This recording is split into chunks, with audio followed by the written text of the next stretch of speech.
So, welcome to Tune Into Wine with David Cole, where we talk about Bordeaux, Burgundy, and beyond.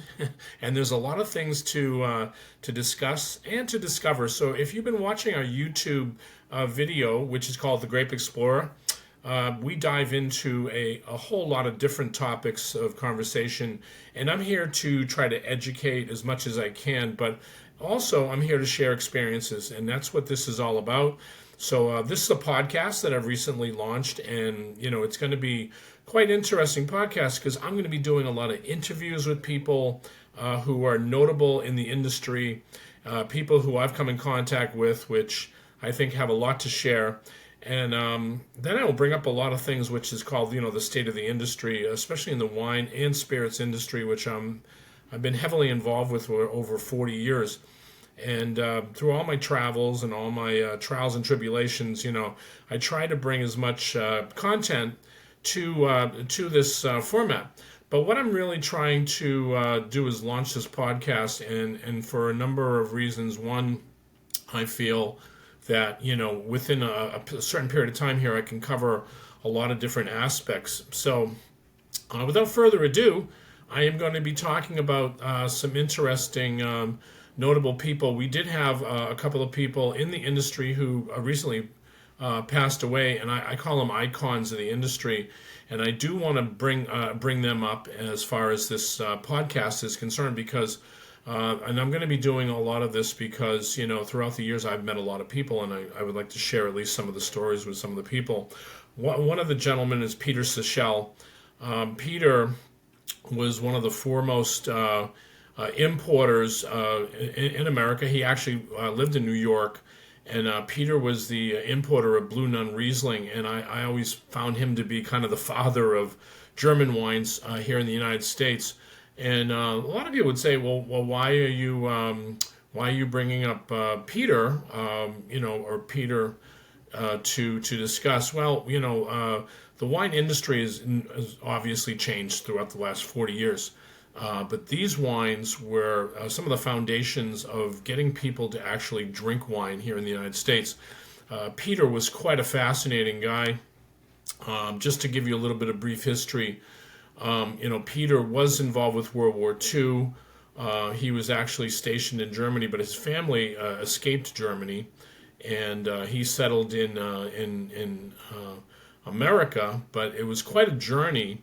And then he had some really interesting jobs prior to even being involved in the wine industry. He was actually part of the CIA, and it was a lot of cloak and dagger stuff involved with Peter. Quite a fascinating guy, but through my Bordeaux journeys, I came across people in Bordeaux that I met for many years. And one year I met one of the Sichel family. And I had mentioned, are you guys related to the same company that was the Sichel, the famous Sichel company in the U.S.? And James Sichel, which ran, Chateau Palmer, and Sichel, which is another negociant house, said, "Oh no, those are our American cousins." Not to say that we don't have obviously business with them, because that was my dad's brother. But at the same time, that's a whole separate company. So that was quite a learning curve right there for me. I wasn't really familiar with the two families, but when you dive into the family and you talk about Peter Sichel, he was quite the guy. But he was referred to, as to one of the founding fathers of the wine import business, especially. But just to give you a background, he was born in Germany in 1922, and he was from a Jewish wine merchant family. But he suffered as a child a disease, and by the age of 7, as Nazism took over, they had to flee Germany. So he was sent to boarding school in England in 1935. But at the same time, his family fled for Bordeaux, where his father took over the management of the family business. And then, after the occupation of 1941, they fled Germany to the United States. But yeah, Peter interestingly died. He was over 100 years old. So I know there's a lot of things going on in the industry today, especially when you're talking about alcohol and how they talk about alcohol consumption, which might not be good. Well, I'm here to tell you. Now, here's a guy that lived to be over 100 years old, and he probably drank quite a bit of wine in his lifetime. I always try to preach. When you drink wine, you should drink wine in moderation, and you should do anything in moderation. That's the key to this. But at the same time, think about Peter, coming from a very illustrious background in Bordeaux, and especially in German wines, probably drank many great wines. But yeah, we lost a true leader in the industry, especially somebody for me, because as I entered into the industry in 1981. German wines was part of the scene, and here's the guy that really launched it. So into the United States, and they developed one of the powerhouse companies. And at one time, Blue Nun, which he was if you want to say the founding father in the United States, was actually probably the biggest selling wine at one time. So this was big stuff. So hats off to Peter. We want to at least give a tribute to this gentleman. But what a life! If you ever want to get a chance to read about Peter, he actually, again, he lived in New York, but was in the CIA, and that wasn't his bag. He was really more into wine through his family connections, and so became one of the icons of the industry. The other gentleman that passed away, which was a very important guy in Bordeaux circles, was Bill Blatch of Vintech. Got a chance to meet Bill 1 year in France and in Bordeaux when I was on a trip, and Bill was quite an interesting guy, but he did something that was quite marvelous. Every year, and he was based in Bordeaux. He was a British guy, but he lived in Bordeaux for over 40 years.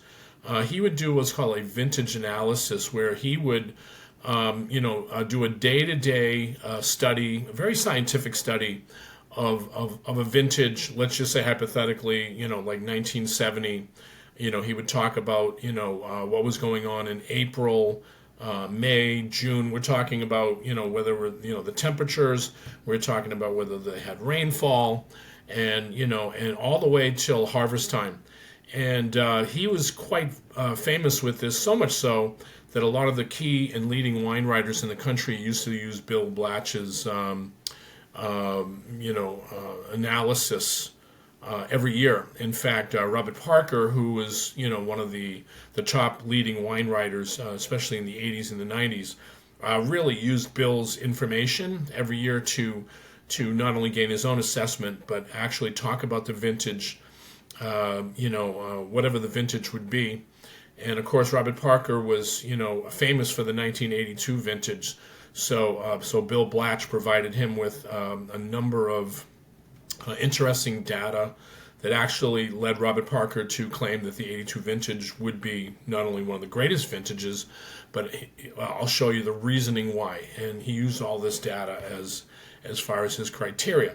But this was a very important guy, Bill, so we want to at least recognize him, and he will be missed, especially because, again, running this data report, which is quite tedious. I don't know how anybody could do that information and put it all together. And I don't know how many people will actually follow him, but, this is a true marvel, especially in today's global world where you're starting to see, global changes. And I'm sure if you would actually talk to Bill concerning what was the differences between, climate changes in 1980 and 90 as opposed to, 2025, I'm sure his studies would have been quite fascinating to talk about how he had noticed the temperature changes and had actually, if it was hotter, in a certain time period, and whether or not, yes, there was a true, global warming period going on, especially in Bordeaux, which, which if you have been following the traits, yes, they've had some issues not only with heat, but they've also had issues with frost and also issues with mildew and rain, and so anyway, our hats off to Bill. He was quite the guy at Ventec, so we did want to bring him up in our tribute today. But some of the other things that I did want to bring up, I had a recent trip to Paris to Vinexpo, and I got a chance to do a lot of different things and meet a lot of people, which I'll discuss at another time because it's just I don't have enough time to really go over all of the people that I met. But I did get a chance to talk to some people who will be part of the interview process. Some leading wine people, especially in France, who I met. And I told them that I'm launching this podcast, and that would they be interested in an interview, and they were quite excited to do it. So I will be letting everybody know, soon, because we'll have some obviously some previews of what we're going to be doing in other podcasts. But at least I wanted to share with you how excited I am to do this type of a podcast, because again, I'm here to provide education to people, and I wanted to give back at least from all of the wonderful experiences I've actually had in the trade, in the business as we call it, and it will not just be for wine; it'll also be for spirits as well. I was an importer for many years in the spirits industry too, and I can give a lot of insight today to people who, if they may not be wine drinkers, they might just like spirits, and so I will be able to offer that. But we're also going to offer advice on travel. If you want to go to wine regions in France and in Europe, let's just say, whether it's Italy or Spain, these are going to be areas that we're going to be covering quite extensively. And then also we're going to be talking about restaurant reviews, gourmet food, and at least from that standpoint. So it's going to be multifaceted here, and I'm really excited to launch this because it's my true passion. I want to share the passion with everybody, and my motto, and as you'll see in the coming episodes, is I want to make wine fun again. And the reason why I say that is because we have gone through some challenges here in the wine business, and the wine business kind of slowed down here in the United States. Especially the fine wine business. There's people who may not be drinking wine for whatever reason they're not. So I always look at this as something that I think will eventually get over, because I always feel there's phases in the business and in the trade. I've gone through so many different things in 40 years, you can imagine. But there is a little bit of a downturn in the industry. I've noticed it going out to retail stores and discussing it with some of my clients and friends, that there's just people are not maybe drinking wine, or they're not even going to stores and buying wine.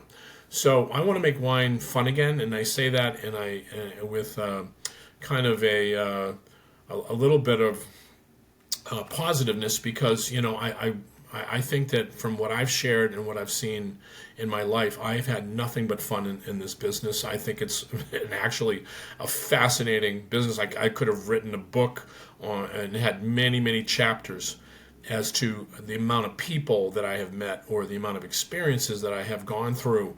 And again, just want to share those things with you. So one of the things that I wanted to bring up on my trip, so I had a chance to be invited to from one of the companies that I deal with, Desgas, which is a negociant in Bordeaux, and it's enthusiastically run by Raphael Merlot, who Raphael's family has been in the Bordeaux business for many years.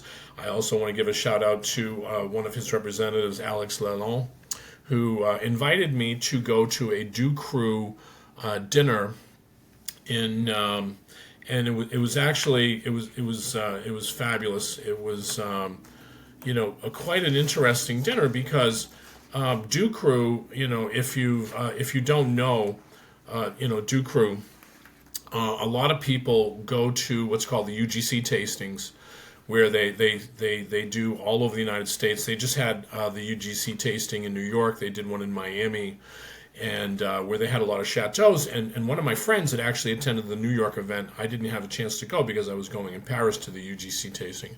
It said to me, geez, I was quite disappointed that there weren't more chateau owners to taste the 22s, which was, everyone is excited about this vintage because, it's a monumental vintage 2022, as I've alluded to in many of my videos. If you followed some of my videos early and I talked about some of the chateaus, I think that 2022, some of them made the finest wines they've ever made in the history of their property. And we'll get a little more into that.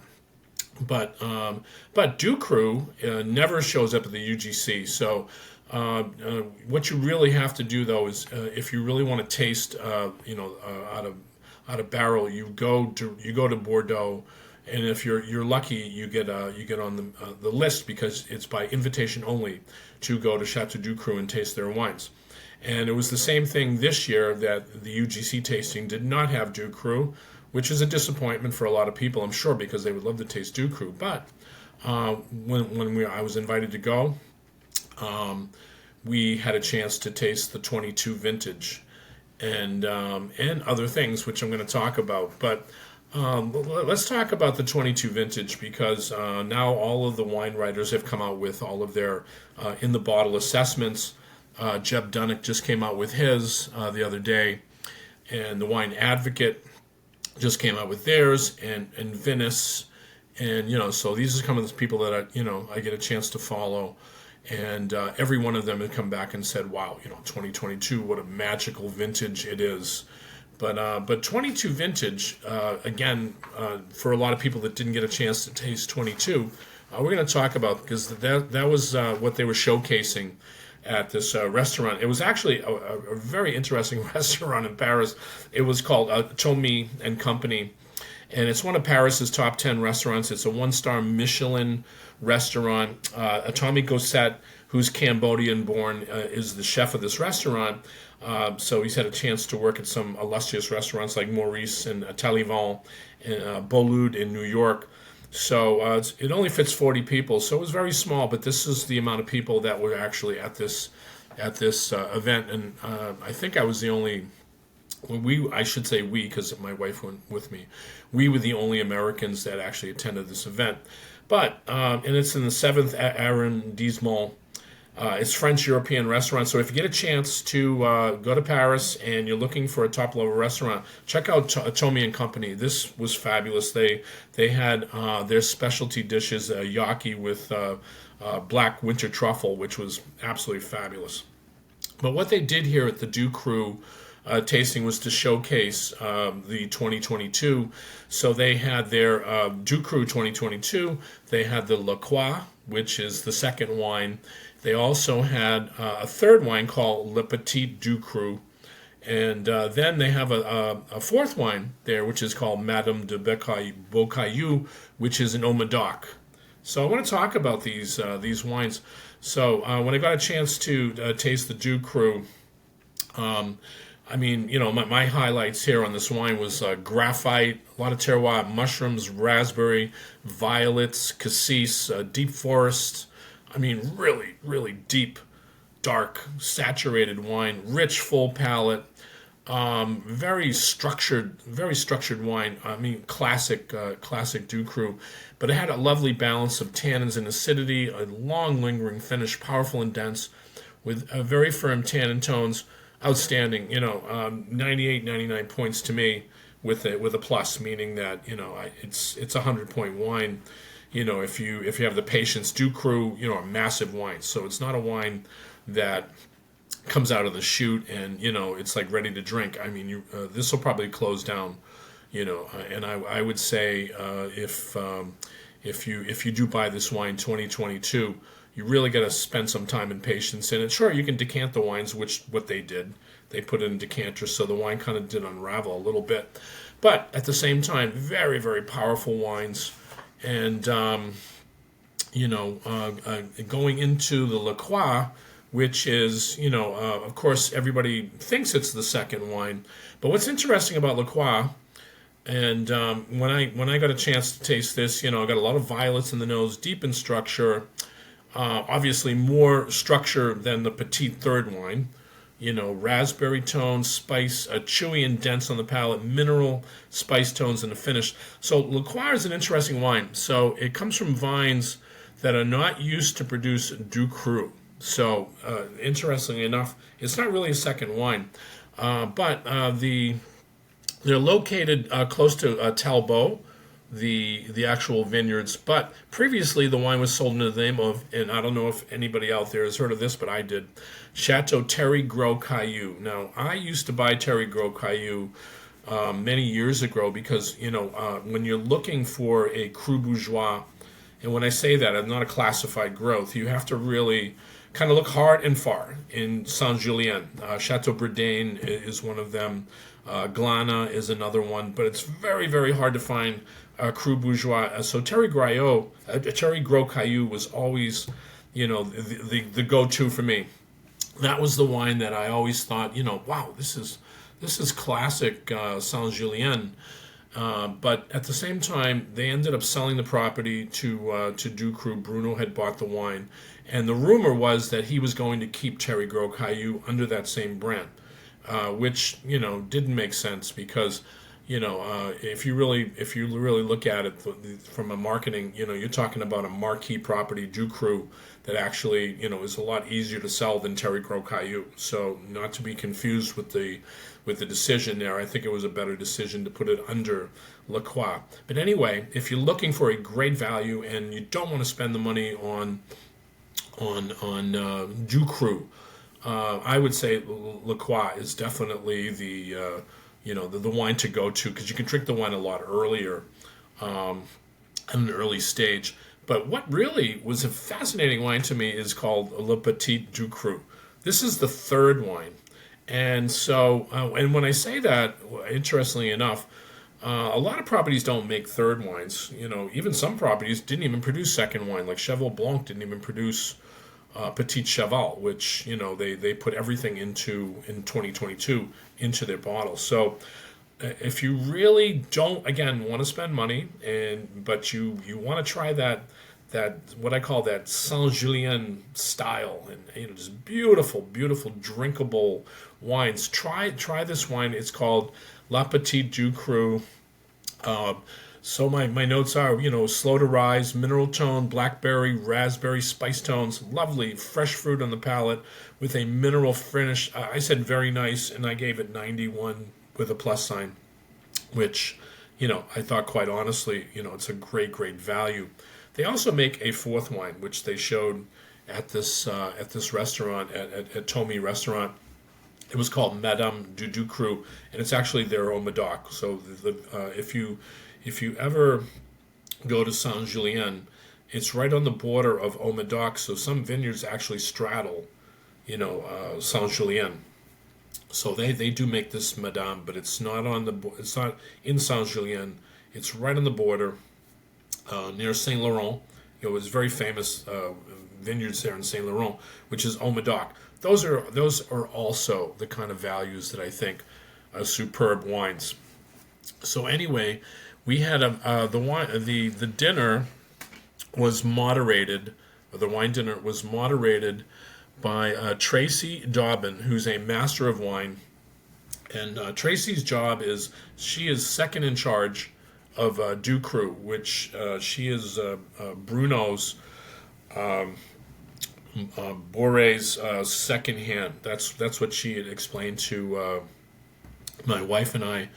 She's actually from the Netherlands, but she was quite fascinating because if you really wanted to dive into Du Cru and you want to ask questions, I mean, you're probably as close to Bruno Boré as you can get with Tracy. So she was the one that moderated this event, and again, Raphael got up and spoke at the end and gave a really nice speech and really praised Tracy and Bruno for donating the wines for this event. But we had a chance to taste the 1970 vintage, 1989 We also tasted the 1995. We tasted the 2015, and so and every wine was different. Which of course the 70 was amazing because it was still fresh. And when I say that, when you're trying older wine, you do get a bit of decay in the wine, and sometimes they don't pass the test of time, and they don't make what we call old bones. The British call this claret, and they're looking for, at least the terroir to at least speak, and it absolutely did. And we were all blown away when we tasted 1970. We were like, Doux Cru 1970 is still in the bottle. Of course, those bottles, came directly from the chateau, so probably the best storage, you're ever going to get for, Doux Cru. But at the same time, these wines were just absolutely fabulous. And when we tasted the 1989, I had explained to Tracy, I got the scent of mint. And she said, fascinatingly enough, she said, that comes out in Doux Cru, but they call that Pauillac mint. And I said, well, they're in Saint Julien, so that's kind of curious that you're tasting Pauillac mint in a Saint Julien. But I did not get that mint out of the other wines that we had tasted. So she said, well, it does come out in certain vintages, but this 1989. I believe it was the wine of the year in the Wine Spectator, the #1 wine. So, it was the highest rated wine by their review. But anyway, so we got a chance to revisit the 89 vintage, which is a fabulous year. 89 and 90 were two back-to-back vintages, both classically different. The 89s were a little more upfront with fruit, and the 90s were a little firmer, more classic Bordeaux structure, so they weren't drinking as well out of the chute. But I think the 89s were just head and heels more drinkable or more accessible, I should say, than the 1990s, which are firm and everything. But this 89 was just absolutely was the star that night. It was, which was great. And then, not to be outdone, again, when you're starting to taste other vintages, the 2015, which was actually starting to drink. And that makes sense because now we're in 2025. And so the rule of thumb, especially in England, which they always call the rule of thumb, how many years do you actually wait? It's 10 years. So usually by 10 years, the wines start to show you that magic that Saint Julien, especially in any Bordeaux, 10 years is the rule of thumb, but especially Saint Julien, which really needs time. So if you're tasting wines like Lével Barton or Lével Lascasse, these wines definitely need 10 years minimum to really strut their stuff. And this was quite impressive. As 2015 was perfect to really drink. And of course, all of these wines were food wines. So we were tasting this with different courses. We even had the 2015 with a cheese course, which was just mind blowing when you taste it with cheese, and and beautiful selection of cheese that they had at this restaurant, Tomy. But anyway, so that was a fabulous event. Again, to taste not only the 2022 Doux Cru, which I'm here to tell you is a monumental wine. It's if you can find it out there and you want to put away some wines, 2022 is probably it's going to match everything from 82 to 1990 and some of the classic vintages. Again, we want to bring up some wine writers that I think are some of the leading wine writers. And of course, Jeb Dunnick just came out with his reviews, and he gave the 2022 Chateau Doux Cru 98 plus points. And it's quite interesting that his maturity on level is 2035. Well, that makes sense. That's 10 years. And but he also said that he thinks that these wines will drink well into the year 2110. So he's saying this is a 100-year wine, which that's crazy. But of course, we'll all be gone. And but he said, it's 82% Cabernet. So one thing about Jeb, he really talks about a lot of the things that I was saying earlier that we would get, which is called technical data on the wine. So if you really want to read into again, Bill Blatch, who we had talked about as a person that would have all the technical data and everything like that. Jeb also brings this up. He brings up pH levels and IPT of 95. And, so he says, have a solid half century of prime drinking. But it reminds him of the 2010. So, I first said when the 22s came out, and, I wrote a little article and I said sent to some of my friends that the vintage is nothing to compare. But and the reason why I said that was because of the extremes. 2023, 2003 was a vintage that I said was probably close to 2022 because it was a hot year, and but there was a lot of stress in 2003, and when I was in Bordeaux talking to a lot of the chateau owners, they were really discussing the fact that they felt that the vines were adapting to this kind of heat structure, whatever that means. I mean, that could, and it's debatable. So, but adapting means that in 2003, the wines they were very high in alcohol. But I tasted, 2003 Brenner recently, and the wine was drinking beautiful. And I thought, Jesus, got time to go, because you thought, hot, there would be lower acidity structures. But at the same time, we think that 2022 is going to be a much better year than 2003. And it's proof in the pudding. Time will only tell on these wines. But what I did want to bring up, which is fascinating in itself, is that all of the wine writers have come out now and done their bottle assessments, and they were throwing around 100 points to quite a number of wines, and which is what I think too. I think these wines are perfect wines. I've never tasted.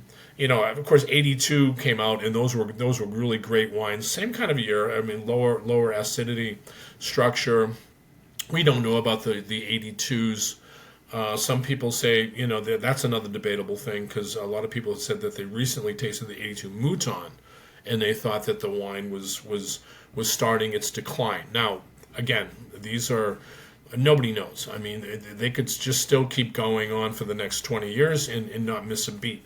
But this 2022, we're talking 50 years, and so it's in another level, another stratosphere.